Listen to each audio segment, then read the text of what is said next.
The subcommittee will come to order. The chair recognizes himself for an opening statement. Welcome to the Environment, Manufacturing, and Critical Materials Subcommittee's markup of a committee print to reform the broken National Ambient Air Quality Standards process. Just 3 weeks ago, this subcommittee held a legislative hearing on the print being marked up today. We received testimony from an air quality regulator in my home state of Georgia, the National Association of Manufacturers, and the American Forest and Paper Association. We also heard from the litigation arm of the environmental left, Earth Justice. The testimony we received was clear. The NAAQS process is broken from beginning to end. Even as standards approach natural background levels, the Clean Air Act's rigid timelines and outdated assumptions are making it nearly impossible for states to implement effective plans. And while states work on one set of standards, EPA imposes another round, all while ignoring the major sources of air pollution and the practical experience of state regulators. The result is impractical requirements that create permit gridlock and little prospect for meaningful improvement in air quality. Meanwhile, America is less competitive. High-paying jobs will leave our shores, only for heavy manufacturing and production of critical goods to be done in foreign locations with weaker environmental and labor standards. Today's committee print makes practical reforms to the NAAQS process to help states effectively address air pollution while avoiding the harmful impacts in the current process. The legislation extends the mandatory timeline of review of air quality standards to provide the agency and the states more time to implement existing standards and to assess and develop revisions to the standards. It provides more discretion for the EPA administrator to focus on actual attainability of the standard when choosing among a range of standards found to be protective of public health. The bill also provides essential exclusions for actions to mitigate wildfires, something that we know is the largest contributor to particulate matter concentrations. Some new additions to today's draft based on feedback from our hearing include measures to ensure that states are provided the opportunity to revise their state implementation plans when EPA finds deficiencies. It also provides language to ensure that the state Air Pollution Control Agency representatives on the Clean Air Science Advisory Committee come from different regions of the country. Lastly, the legislation provides the regulated community certainty that they will be able to construct their facilities, provide high-paying jobs, and bolster our manufacturing base if they completed their pre-construction permitting prior to the final designation of attainment areas for the recent PM 2.5 standards. Contrary to assertions that Republicans are putting polluters over people, we are simply making practical fixes that will help the states implement important health standards and avoid harmful impacts to people's health and welfare. Nothing in the legislation prevents the EPA from updating air quality standards faster than every 10 years if the administrator determines it necessary to protect public health. Nothing prevents states from imposing stricter standards if they choose. We actually reduce unnecessary burdens on states like California that are doing everything possible to address serious air quality problems. And under this legislation, the regulated community must apply the best available control technology and lowest achievable emission rate technology at covered facilities. Today's draft legislation has many features that should garner bipartisan support. For example, there are common sense reforms to ensure that actions to mitigate wildfires are not discouraged. States are assisted in crafting implementation plans to meet their own unique needs, and the West Coast is not indiscriminately punished because of air pollution from China that is out of their control. I encourage my Democratic colleagues to work with us to reform the NAAQS process to ensure that it works for the regulated community and co-regulators. As a former medical professional and the current chair of a panel that features numerous medical doctors, I echo Dr. John Joyce's comments from our legislative hearing that protecting our constituents' health is not a slogan to us. It is what several of us have dedicated our lives to. I look forward to marking up today's legislation that will reform an antiquated process, lay the groundwork for American manufacturing to succeed, and do it all while protecting our constituents' health. I now recognize the gentleman from New York, Representative Tonko, for 5 minutes for an opening statement. Thank you, Mr. Chair. And today, the subcommittee will consider the Air Quality Standards Implementation Act of 2024. which would radically reform and, in my opinion, undermine the Clean Air Act. For more than half a century, the Clean Air Act has provided EPA with the authority necessary to drastically reduce soot, smog, and other dangerous air pollution. This has been done using a process that sets national ambient air quality standards to protect public health with an adequate margin of safety using the latest science and without consideration of cost. This process has been wildly successful. Criteria air pollutants have been reduced significantly, while our economy has indeed grown. Despite this undeniable success, the proposal before us today would completely upend this proven standard-setting process. So it should not surprise anyone that several dozens of environmental, public health, and medical organizations have opposed this legislation. They rightly recognize that despite our national progress reducing pollution, millions of Americans still breathe unhealthy air. And I cannot see how this proposal would enable the air quality improvements necessary to protect every American. As we discussed at the legislative hearing, this proposal would drastically change the NAAQS process, doubling the time between reviews and injecting feasibility into the standard-setting process, among other reforms. Make no mistake, these changes will make it more difficult for the EPA to protect Americans from air pollution. Rather than seeking to undermine the Clean Air Act, we should celebrate it. We should continue to be confident that Americans can have both clean air and a strong economy. And we should continue to expect that the Clean Air Act will drive innovation, supporting the development and the deployment of pollution control technologies that would not have occurred absent strong health protective standards. American children today are better protected from unhealthy levels of air pollution because more than 50 years ago, Congress had that foresight to enact a law that requires standards to be regularly updated based on our latest and improved understanding of how pollution affects human health. We should strive for that foresight today, setting the conditions to allow future generations of Americans to benefit from healthier air and indeed a stronger economy, as our predecessors have done for us. We know it can be done. We know this proposal risks taking us backwards. And I look forward to today's discussion. And with that, Mr. Chair, I yield back. The gentleman yields back. I now recognize the chair of the full committee, Chair Rodgers, for 5 minutes for an opening statement. For decades, America has been the #1 place to do business while maintaining some of the best air quality in the world. We have achieved this success in part through laws that enable, not disable, the productive capacity of Americans, their communities, and the industries that support them. Unfortunately, that prosperity, that opportunity to work and thrive is being threatened as the Biden administration advances radical environmental policies that will crush the American economy. The Biden EPA's new standard for fine particulate matter, or PM 2.5, for instance, will devastate American manufacturing, which we rely upon to improve people's lives and our economic leadership. These efforts undermine American economic activity, which directly harms public health and welfare. And the rules fail to address primary sources of particulate pollution like wildfires. The new rule goes well beyond the congressional intent expressed in the Clean Air Act to promote reasonable actions to limit or reduce emissions and pollution. Its harm would extend to nearly every sector of our economy. In addition to manufacturing, the rule would hurt power generation, agriculture, construction, and forestry. It jeopardizes hundreds of billions of dollars in U.S. economic activity and millions of jobs, and making it nearly impossible to build new manufacturing facilities. It would make efforts to secure our supply chains and reduce our dependence on countries like China nearly impossible.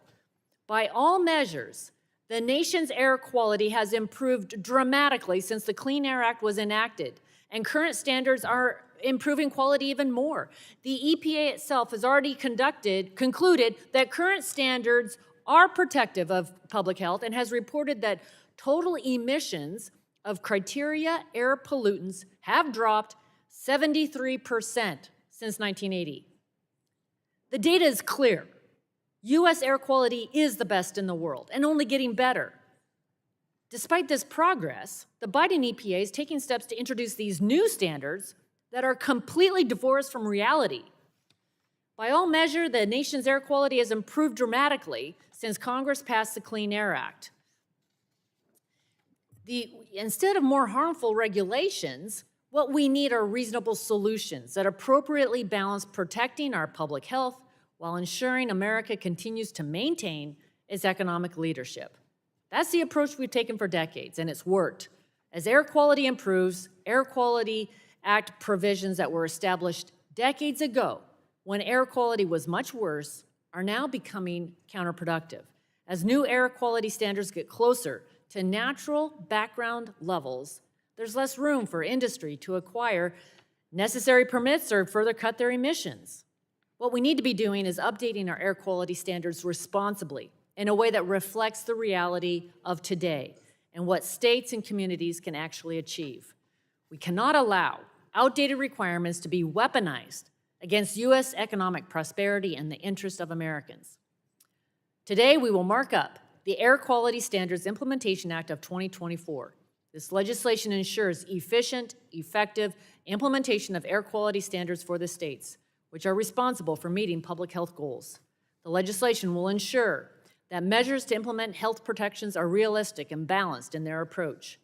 It will enact reasonable requirements that states can actually implement. It will provide time necessary for states and the EPA to implement existing standards and to review and develop workable future standards that keep with the goals of the Clean Air Act. The legislation will also ensure regulators follow the law when considering how to promote healthy communities and take into account factors like adverse public health, welfare, social, economic, and energy impacts. It will make it easier to reduce wildfire risk, something that's especially important for my home state of Washington, and provide time to implement the new particulate matter standards in a way that will help reduce the worst economic harms of the Biden administration's policies. We must update air quality standards responsibly in a way that reflects reality. This discussion draft will ensure that measures to implement health protections are realistic and balanced in their approach.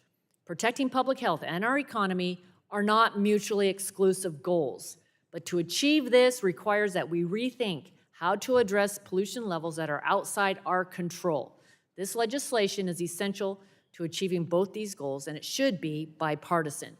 I look forward to the discussion to advance the bill to the full committee, and I yield back. Gentlelady yields. I now recognize the gentleman from New Jersey, Representative Pallone, for 5 minutes for an opening statement. Thank you, Mr. Chairman. This afternoon, committee Republicans continue their polluters over people agenda with legislation that sells out the American people in favor of their corporate polluting friends. Just this morning, Republicans voted to advance a suite of blatantly partisan legislation that would raise Americans' energy bills and lead to the construction of more dangerous pipelines. Now Republicans are returning to a tired playbook of attacking the health-based air quality standards at the heart of the Clean Air Act. And this is not a new line of attack. The committee has considered these harmful ideas several times in the past. Fortunately, they've never become law, and they're not going to become law now either. Today's markup stands in stark contrast to the passage of the Clean Air Act. Over 50 years ago, Democrats and Republicans in this committee came together on an overwhelmingly bipartisan basis to pass critical air quality protections into law.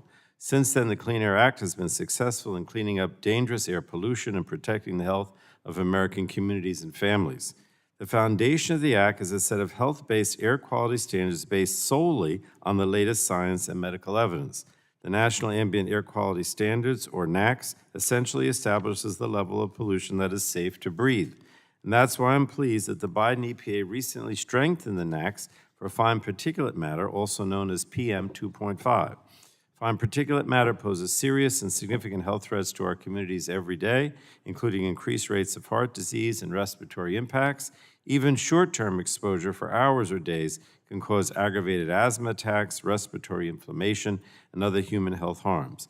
And this pollution is dangerous, and Americans have a right to clean, safe air. Now, the Biden administration's announcement is a welcome return to pollution standards based on science. Under the new standard, we'll see significant public health benefits of up to $46 billion in 2032 alone. EPA also projects the new standard will avoid 800,000 asthma attacks, nearly 300,000 lost workdays, and thousands of premature deaths. So now it's up to the states to develop plans to implement this more protective standard. States have the flexibility to select the most efficient and cost-effective tools and measures to meet the standard. And this structure has a remarkably successful track record. The air has gotten cleaner, the economy has continued to grow, and more importantly, public health has improved. But the Republican majority is not interested in the Clean Air Act's record of success.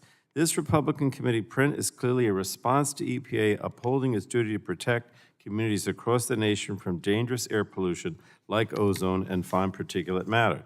This Republican legislation is a compilation of misguided handouts to corporate polluters. The draft would allow industry profits to override science in setting air quality standards, provide amnesty to new polluting facilities at the expense of existing manufacturing, and remove incentives to cut pollution. It would also weaken and delay the fundamental protections in the law, virtually guaranteeing that people living in areas with poor air quality will continue to breathe unhealthy air. What's more, Republicans are peddling misinformation to justify this bill. Last month at the legislative hearing, they made baseless claims that improved air quality standards would stop permitting in the United States and directly questioned long-established science linking air pollution and asthma. And time and again, committee Republicans have claimed that this draft proposal would not increase air pollution or undermine the public health protections currently found in the Clean Air Act. But they're wrong. By altering the fundamental premise of the Clean Air Act, the standards should be set to safeguard public health. Republicans are making our air dirtier and endangering the lives of families, children, and workers. And our experience with the Clean Air Act tells us what we do not have to, that we don't have to choose, essentially, between the health of our communities and a healthy economy. We can and must have both. And this proposal is an attack on the health and safety of the American people. And that's why I continue to oppose it. So with that, I know we're going to have more discussion, but Mr. Chairman, I yield back. But I do want to say that, you know, I remember, I've been around long enough to remember when Congress came together, Democrats and Republicans under President Nixon with a Democratic Congress, and everyone was in favor of having a standard for clean air under the Clean Air Act that was based on people's health. That was the criteria, that we could breathe clean air, that we could improve. And even though we have made improvements, the fact of the matter is that we can do more. And there's no reason not to do more. And there's no reason to break down this standard and go back to a situation where the air gets worse instead of better. So with that, I'll yield back, Mr. Chairman. The gentleman yields. The chair reminds members that pursuant to the committee rules, all members' opening statements will be made part of the record. Are there further opening statements? Chair recognizes Representative Allen for 3 minutes for an opening statement. Mr. Chair, I move to strike the last word. So ordered. I speak in favor of the Air Quality Standards Implementation Act of 2024. In this subcommittee, we've been working on modernizing the National Ambient Air Quality Standards setting process. We have seen the Biden administration's Environmental Protection Agency propose disastrous air quality standards that would devastate sectors of the economy, most recently with its finalized standard for fine particulate matter, PM 2.5. The final standard for PM 2.5 has just published in the Federal Register this morning, and it is yet another unworkable standard that will have disastrous impacts on manufacturers and job creators, not only in my state of Georgia, but nationwide. Today I filed a congressional review CRA resolution to nullify the finalized PM 2.5 standards. This is an example of the need to update the process for setting national ambient air quality standards. We have heard from many stakeholders, especially those representing states in hearings, who spoke of the improvements needed for setting air quality standards. The states are charged with implementing these standards, and the legislation before us today gives us more opportunity for them to weigh in on these regulations and work with the agency to construct acceptable state implementation plans. Specifically, this bill requires that the Clean Air Scientific Advisory Committee include at least 3 members from state air pollution control agencies and ensures such membership represents different regions of the country. This bill also provides timely guidance for state implementation plans and ensures that the revisions to air quality standards will not apply to pre-construction permits until implementation guidance is issued. This draft bill provides for many common sense changes to the National Ambient Air Quality Standards setting process, and I urge all my colleagues to support this bill. And with that, I thank the chair, and I yield back. The gentleman yields. Any other opening statements? Any on the Dems? Republican? Okay, the chair calls up the discussion draft Air Quality Standards Implementation Act of 2024 and asks the clerk to report. Committee print, a bill to facilitate efficient state implementation of national ambient air quality standards and for other purposes. Section 1, short title. This act may be cited as the Air Quality Standards Implementation Act of 2024. Without objection, the first reading is dispensed with, and the discussion draft will be open for amendment at any point. So ordered. Does anyone seek recognition to speak on the bill? Chair recognizes the gentleman from Pennsylvania, Dr. Joyce. Mr. Chairman, I move to strike the last word. So ordered. Mr. Chairman, there's a misconception among many here in Washington that manufacturing is strictly based to urban centers. Despite being rural, Pennsylvania's 13th congressional district also has a proud and vibrant manufacturing sector. These factories are the economic lifeline of their small towns. In Pennsylvania 13, the paper industry is a great example of that fact. Companies like Nittany Paper in Mifflin County, the American Eagle Paper Mills in Blair County, and International Paper in Adams County support and provide family-sustaining jobs to their communities. Very sadly, PM 2.5 will make it harder for these industries to survive and harder to thrive. These companies have stayed in business by continuing to update and innovate their production of goods.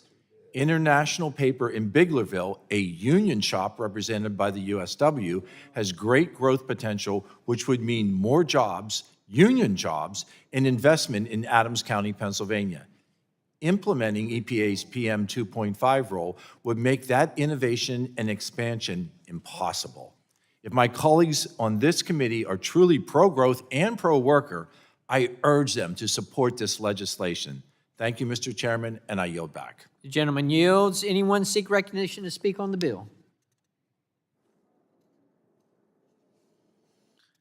Hearing none, are there any bipartisan amendments? Hearing none, are there any other amendments? Chair recognizes the gentleman from New Jersey. Thank you, Mr. Chairman. I have an amendment at the desk. It's SCAMDD_02. The clerk will report the amendment. Amendment to the committee print of the Air Quality Standards Implementation Act of 2024, offered by Mr. Pallone. Strike subsection B of section 2 relating to the consideration of attainability. Without objection, the reading of the amendment is dispensed with, and the gentleman from New Jersey is recognized for 5 minutes in support of the amendment. Thank you, Mr. Chairman. My amendment is straightforward, and it fixes one of the most egregious provisions in the draft bill, the consideration of likely attainability in the NAAQS setting process. Now, let's not pretend that we're tinkering around the margins or applying common sense. This is a radical provision that would allow polluters to override scientists. It would require EPA to set air quality standards based on corporate profits rather than public health.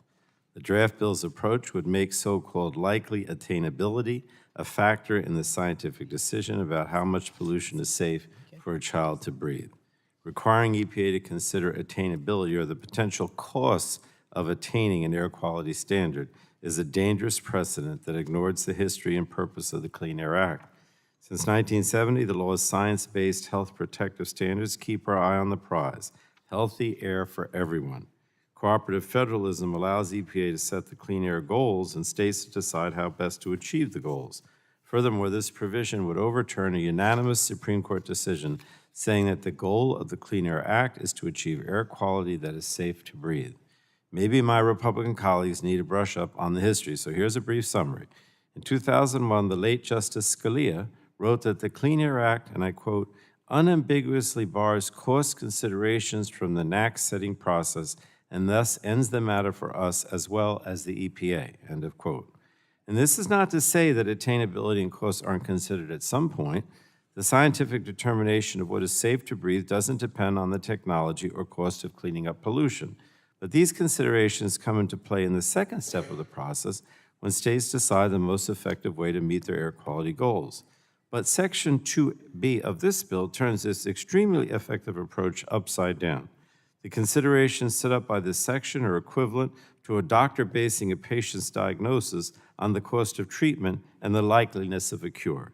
And it's unconscionable and puts the health of all Americans at unnecessary risk. So my amendment would restore current law, preserving the NAAQS as purely health-based standards and leaving the consideration of cost and attainability to the states.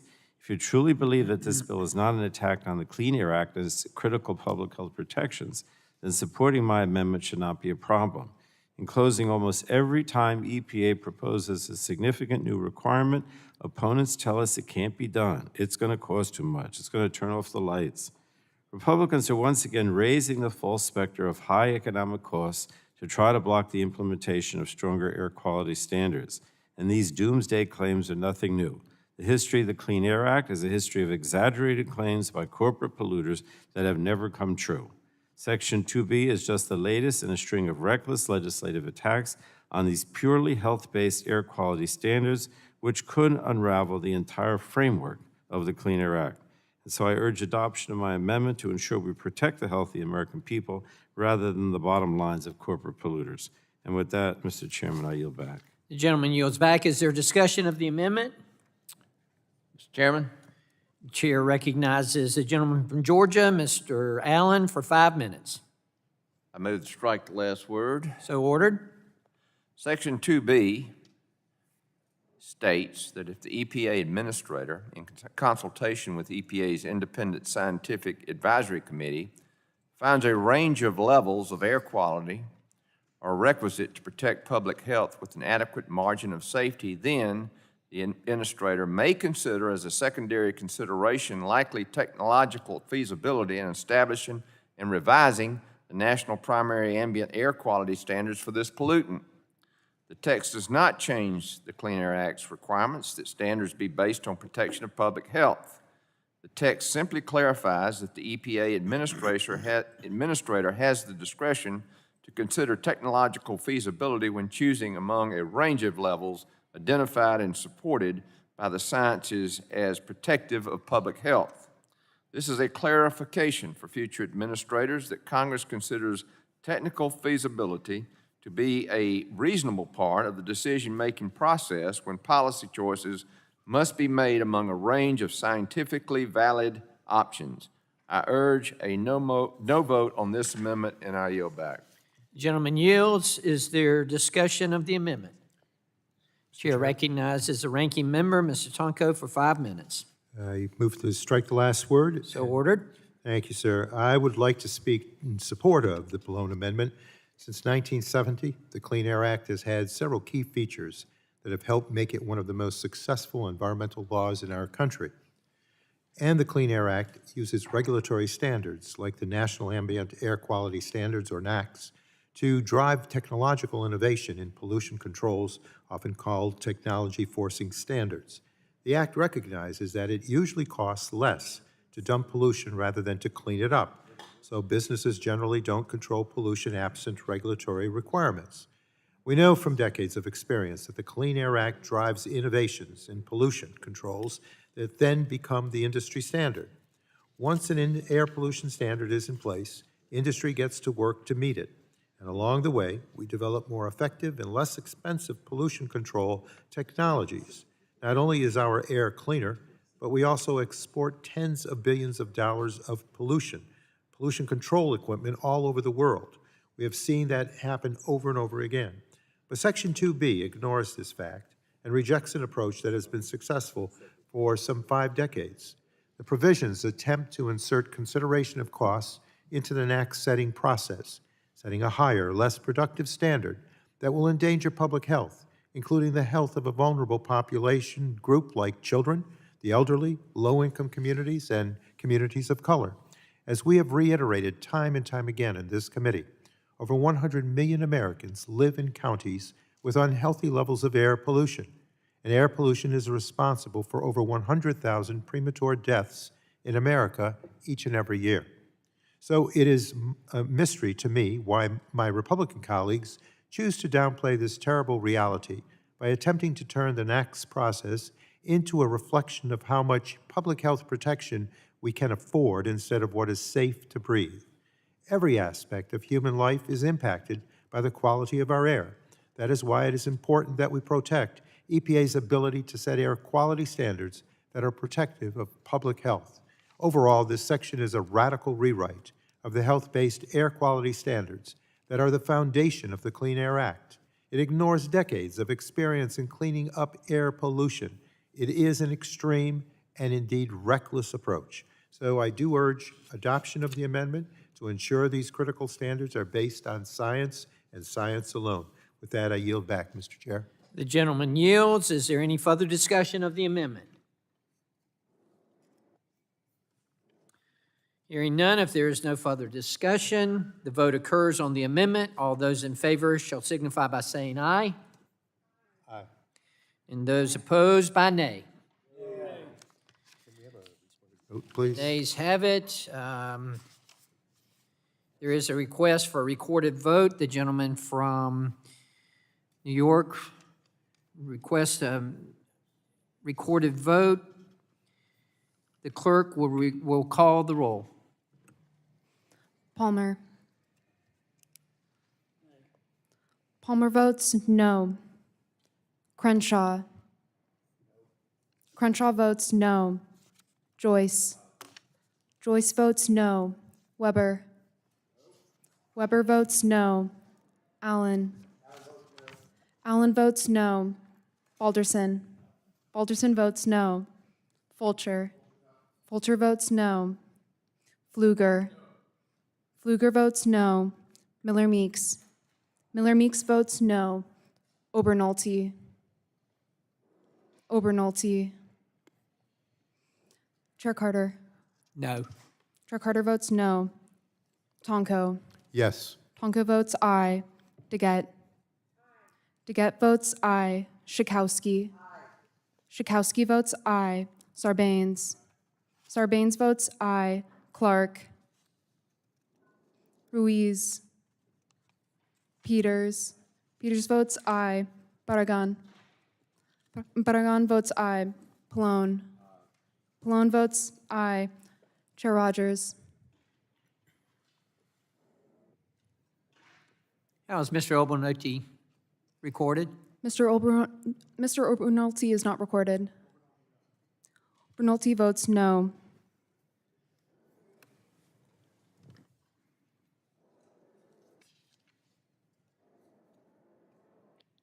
The clerk will report the results. Chair Carter, on that vote, there were 7 ayes and 11 noes. The amendment is not agreed to. Are there further amendments? Mr. Chair. Chair recognizes the ranking member from New York, Mr. Tonko. Thank you, Mr. Chair. I have an amendment at the desk. I believe it's labeled SC-AMD-D04. The clerk will report the amendment. Amendment to the committee print of the Air Quality Standards Implementation Act of 2024, offered by Mr. Tonko. Amend Section 2C of the committee print to read as Without follows. objection, the reading of the amendment is dispensed with, and the gentleman from New York is recognized for 5 minutes in support of the amendment. Thank you, Mr. Chair. I have already expressed my concerns that this committee print will undermine EPA's science-based process to setting health protective air pollution standards. And I worry that Section 2C would contribute to this outcome. Section 2C changes the composition of the Clean Air Scientific Advisory Committee, or CASAC, increasing the required number of state representatives from 1 to 3, while keeping the other representation requirements the same. CASAC is an expert panel that provides independent technical advice to the administrator regarding the NAAQS. It is completely and currently composed of 7 members, at least one of which is required to be a physician, 1 a National Academies member, and 1 a state representative. As I said during the legislative hearing, I'm not opposed to states playing a role in evaluating and indeed advising EPA on scientific issues. I know New York State has significant technical expertise to offer, but scientists and medical experts really need to be at the heart of CASAC work to provide independent advice on both the standard and the underlying science. It only follows that the committee must have scientific and medical expertise to meaningfully review and comment on the latest data. But as drafted, the proposal would tilt the balance of the CASAC too far from its intended purpose. So I believe this amendment offers a fair compromise by increasing the number of CASAC members from 7 to 13 and requiring that along with the 3 state representatives, there are also 3 physicians and 3 National Academies members. This keeps the ratio of required members the same, while allowing more voices to be represented and ensuring that there are not potential gaps in expertise necessary to accomplish CASAC's main purpose, and that is reviewing and advising on public health standards backed by robust and up-to-date science. I urge my colleagues to support this amendment. With that, Mr. Chair, I yield back. The gentleman yields. Is there discussion of the amendment? The chair recognizes the gentleman from Pennsylvania, Mr. Balderson. That would be Ohio, Mr. Chairman. Thank you. That too. OH. I would like to strike the last word to speak in opposition to this amendment. So ordered. Thank you. This is nothing more than an attempt to maintain the status quo operation of the Clean Air Science Advisory Committee.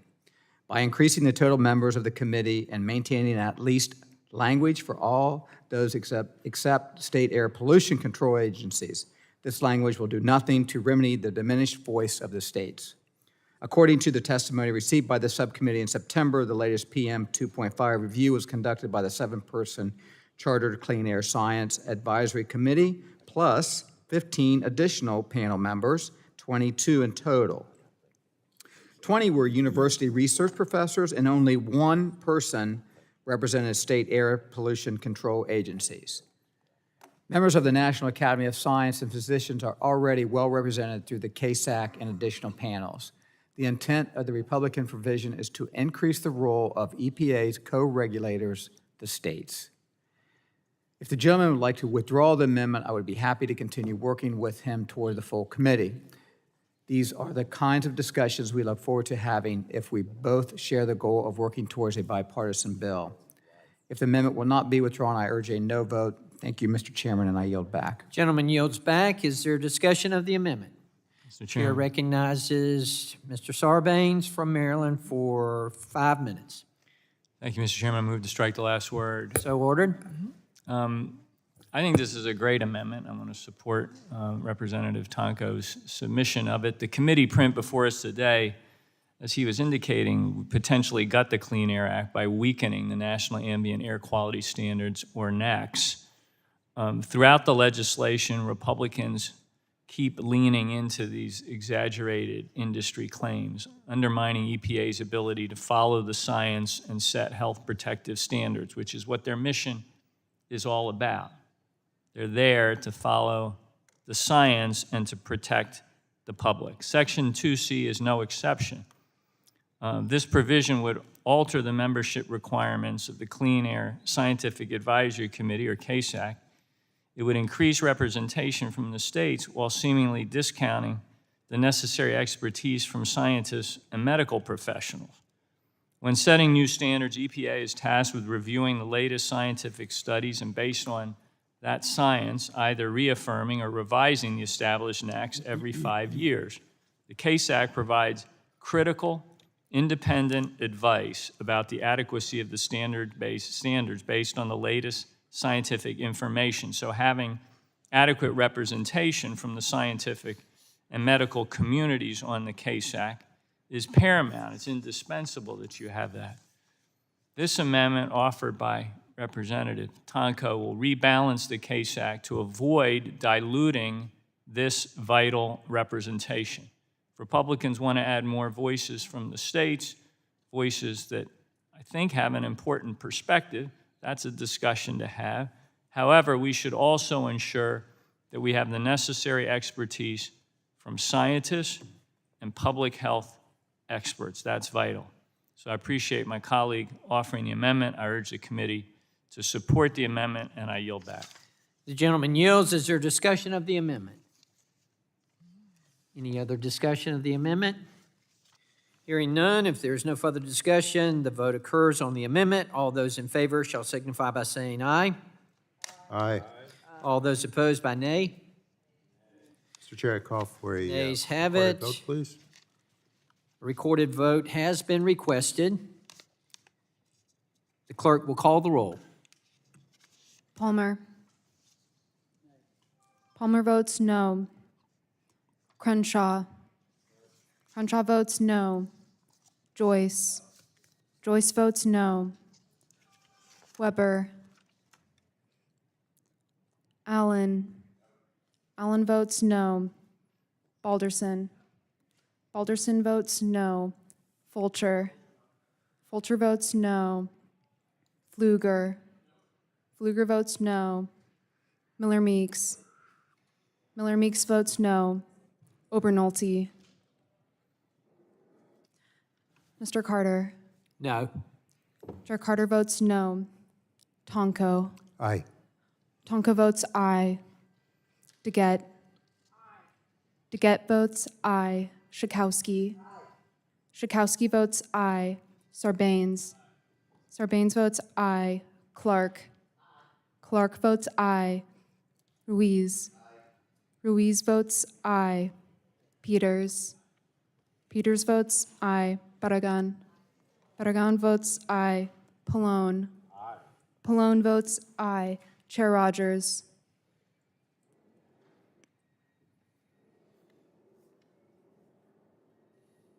How's Mr. Weber recorded? Mr. Weber is not recorded. Weber votes no. Mr. Weber votes no. The clerk will report his results.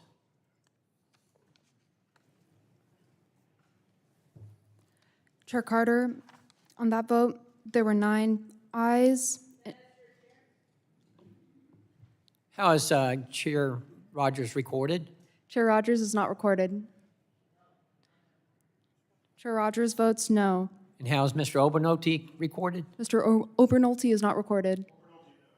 Obernolte votes no. The chair will report the results.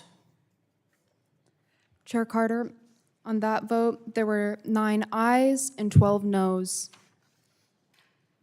The amendment is not agreed to. Are there further amendments? Chair recognizes the gentlelady from California, Ms. Berrigan. Thank you, Mr. Chairman. I have an amendment at the desk labeled SC-AMD-D_13. Clerk will report the amendment. Amendment to the committee print of the Air Quality Standards Implementation Act of 2024, offered by Ms. Barragan. At the end, add the following new section. Section 6, limitation. Without objection, the reading of the amendment is dispensed with, and the gentlelady from California is recognized for 5 minutes in support of the amendment. Thank you, Mr. Chairman. The committee print we are considering today is a handout to polluters at the expense of the American people. For over 50 years, the Clean Air Act has successfully cleaned up toxic pollution. Today, the Republicans' legislation would undermine that success and endanger the health of the American people. This legislation would weaken the process EPA uses to set the national ambient air quality standard. It would also delay implementation of a stronger health protective standards and give polluters a free pass to contaminate our air. My amendment would ensure that this legislation would not go into effect until EPA, in consultation with the Clean Air Scientific Advisory Committee, determines it will not increase negative health outcomes for minority and low-income communities. Far too many communities of color, including Latino communities, suffer from unhealthy levels of toxic pollution in the air, such as particulate matter and ozone. This pollution is a silent killer that leads to premature deaths, cancers, and respiratory diseases such as asthma. Unfortunately, we know this all too well in my district, where doctors keep inhalers stocked for kids. It's important that EPA can set science-based air quality standards that are protective of public health to hold polluters accountable. The American people deserve clean, safe air. I urge my colleagues to support this amendment, and I yield back. The gentlelady yields. Is there discussion of the amendment? The chair recognizes the gentleman from Pennsylvania, Dr. Joyce, for Mr. 5 Chairman, minutes. I move to strike the last word. So ordered. Mr. Chairman, rather than trying to solve a legislative issue, this amendment is trying to create a political issue. In the process, this amendment delegates Congress Article 1 authority to make the law transferred to unelected bodies to decide what the law should be. In addition, let's not forget, air quality standards are only protective of public health when they are actually implemented. This bill is trying to help those who need to comply actually to do it in a way that makes sense and protects public health. This bill will do so while allowing individuals to maintain their jobs, to maintain health insurance, to maintain that they have access to medical care. Say no to the delay, say no to this legislative delegation, and say no to placing stringency over compliance. I recommend a no vote to this amendment. Thank you, Mr. Chair, and I yield. The gentleman yields. Is there further discussion of the amendment? The chair recognizes the gentlelady from Illinois, Ms. Schakowsky, for 5 minutes. Thank you. I move to strike the last word. So ordered. So I want to thank my colleague, Congresswoman Barragan, for her amendment, which I heartily support. The Biden administration has been following the mandate, really, of the Clean Air Act, which is to make sure that all Americans have safe air to breathe, and has been following the science that backs it up. You know, I have to tell you that I think that rather than calling this legislation the Air Quality Standard Improvement Act, it's more like the Smoggy Skies Act. And we had a hearing on this in this committee. And what we saw was the clear contrast between those corporations that were here telling us that the economy is going to go way, way down if we don't provide the corporations the opportunity to keep building. That is just absolutely not true. And what we know is that this can't be the kind of conversation about whether or not we're going to help big corporations instead of helping the American people who want to breathe free air. So I really am frustrated at the attacks that are ongoing against the Environmental Protection Agency for absolutely doing the job. And what we know is that this bill would help communities of low-income communities. And in my district and in my city of Chicago, what we find is that 1 out of 3 children is suffering from the air that they're breathing and suffering from the diseases that follow. We see large rates of asthma and other lung diseases that are happening in my city. And so it seems to me that we don't have to sacrifice the economy, the opportunities for the private sector and for businesses to build. Our economy is doing well. It's doing great. It has been exceeding expectations.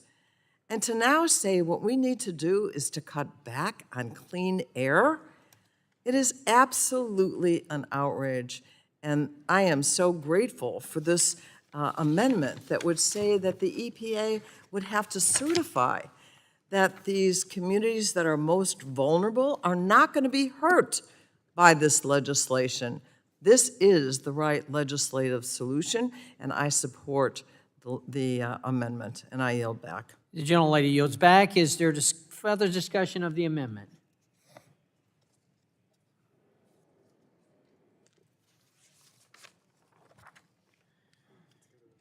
Hearing none, there's no further discussion. The vote occurs on the amendment. All those in favor shall signify by saying aye, Aye. and those opposed by nay. Mr. Chair, I call for, The nays have it. The roll call vote has been requested. The gentleman from New York requests a recorded vote. The clerk will call the roll. Palmer. Palmer votes no. Crenshaw. Crenshaw votes no. Joyce. Joyce votes no. Weber. Weber votes no. Allen. Allen votes no. Balderson. Balderson votes no. Fulcher. Fulcher votes no. Pfluger. Pfluger votes no. Miller Meeks. Miller Meeks votes no. Obernolte. Chair Carter. No. Chair Carter votes no. Tonko. yes. Tonko votes aye. DeGette. DeGette votes aye. Schakowsky. Schakowsky votes aye. Sarbanes. Sarbanes votes aye. Clark. Clark votes aye. Ruiz. Ruiz votes aye. Peters. Peters votes aye. Barragan. Barragan votes aye. Pallone. Pallone votes aye. Chair Rodgers. Chair Rodgers votes no.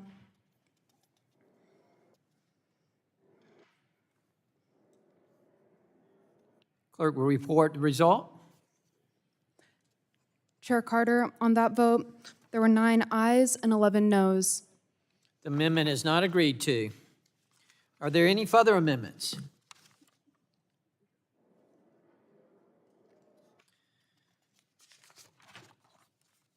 Hearing none, the question now occurs on forwarding the discussion draft to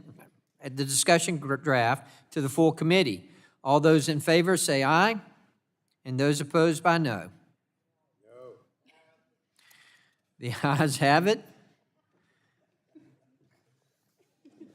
Surprisingly. The ayes have it, and the bill is agreed to. We want to Whoa. You want a recorded vote? please. Okay. A recorded vote has been requested. The gentleman from New York requested a recorded vote. The clerk will call the roll. Palmer. Palmer votes aye. Crenshaw. Joyce. Joyce votes aye. Weber. Weber votes aye. Allen. Allen votes aye. Balderson. Balderson votes aye. Fulcher. Fulcher votes aye. Pfluger. Pfluger votes aye. Miller Meeks. Miller Meeks votes aye. Obernolte. Chair Carter. Aye. Chair Carter votes aye. Tonko. No. Tonko votes no. DeGette. DeGette votes no. Schakowsky.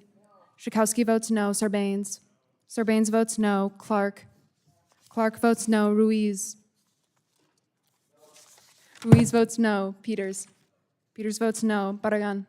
Barragan votes no. Pallone. Pallone votes no. Chair Rodgers. Chair Rodgers votes aye.